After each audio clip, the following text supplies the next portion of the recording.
CSK CEO Kashi Viswanathan ಅವರು RCB DJ dosa idli chutney sambar song ಹಾಕಿದ್ರು ಸ್ಟೇಡಿಯಮಲ್ಲಿ ಅಂತ ಹೋಗ್ಬಿಟ್ಟು BCCIಗೆ ಕಂಪ್ಲೇಂಟ್ ಮಾಡಿದ್ದಾರೆ. ಈ ವಿಷಯ ನೋಡಿ ಏನು ಜ್ಞಾಪಕ ಬಂತು ಅಂದರೆ ನನಗೆ ಪಾಕಿಸ್ತಾನ ಕೂಡ ಸೇಮ್ 2023 ವರ್ಲ್ಡ್ ಕಪ್ಪಲ್ಲಿ ICCಗೆ ಹೋಗಿ ಕಂಪ್ಲೇಂಟ್ ಮಾಡಿದರು. ಕ್ರೌಡ್ ನಮ್ಮನ್ನ ಟ್ರಾಲ್ ಮಾಡ್ತಾ ಇದ್ದಾರೆ, DJ ದಿಲ್ ಪಾಕಿಸ್ತಾನ್ ಸಾಂಗ್ ಆಗಲಿಲ್ಲ, ಅದಕ್ಕೆ ನಾವು ಸೋತಿದ್ದು ಅಂತ. ಅದನ್ನು ನೋಡಿ ICC ಅವರು ಹೋಗಿ ಕೆಲಸ ನೋಡ್ರಯ್ಯ ಅಂತ ಬೈದು ಕಳಿಸಿದ್ರು. ಹಂಗೆ ನೋಡಿದ್ರೆ ಇದನ್ನು ಸ್ಟಾರ್ಟ್ ಮಾಡಿದ್ದೇ Chennai DJ. Last year Jitesh Sharma out ಆಗಿದ್ದಾಗ ಇದೇ ಸೇಮ್ ಸಾಂಗ್ ಅವ್ರು ಹಾಕಿದ್ರು. ಈಗ ಸೇಮ್ ಸಾಂಗ್ ನಾವು ಹಾಕಿದ ತಕ್ಷಣ ಹೋಗ್ಬಿಟ್ಟು ಕಂಪ್ಲೇಂಟ್ ಕೊಟ್ಬಿಟ್ಟಿದ್ದಾರೆ. ಅಲ್ಲ, 17 ವರ್ಷದಿಂದ RCB ಟೀಮ್ನ ಎಷ್ಟು ಜನ ಟ್ರಾಲ್ ಮಾಡಿಲ್ಲ.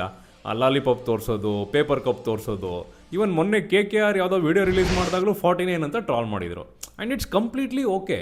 ಈ ಥರ ಎಲ್ಲ ಬ್ಯಾಂಟರ್ಸು, ಟ್ರಾಲ್ಸು ಇದ್ದಾಗಲೇ ಆ ಗೇಮ್ ಸುತ್ತ ಎಕ್ಸೈಟ್ಮೆಂಟ್ ಬರೋದು, ಮ್ಯಾಚ್ ನೋಡೋಕ್ಕೆ ಮಜಾ ಬರೋದು. ಸ್ಟೀವ್ ಸ್ಮಿತ್ತು ಮತ್ತು ಡೇವಿಡ್ ವಾರ್ನರ್ನ 1 ಇಯರ್ ಕ್ರಿಕೆಟಿಂದ ಬ್ಯಾನ್ ಮಾಡಿದಾಗ ಅವ್ರು ಮತ್ತೆ ವಾಪಸ್ ಬಂದಾಗ ಆರ್ಮಿ ಅವರು ಹೆಂಗೆ ಟ್ರಾಲ್ ಮಾಡಿದರು ಅಂದರೆ ಆ ಸ್ಲೋಗನ್ಸು, ಬ್ಯಾಂಟರ್ಸು ಅದನ್ನು ಸ್ಮಿತ್ ಮತ್ತು ವಾರ್ನರ್ ಅವರು ಫುಲ್ ಸ್ಪೋರ್ಟಿವ್ ಆಗಿ ತೊಗೊಂಡು ಎಂಜಾಯ್ ಮಾಡ್ತಾಯಿದ್ರು.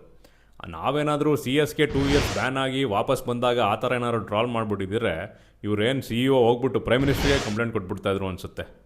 Give it, you gotta take it. Otherwise, don't give it.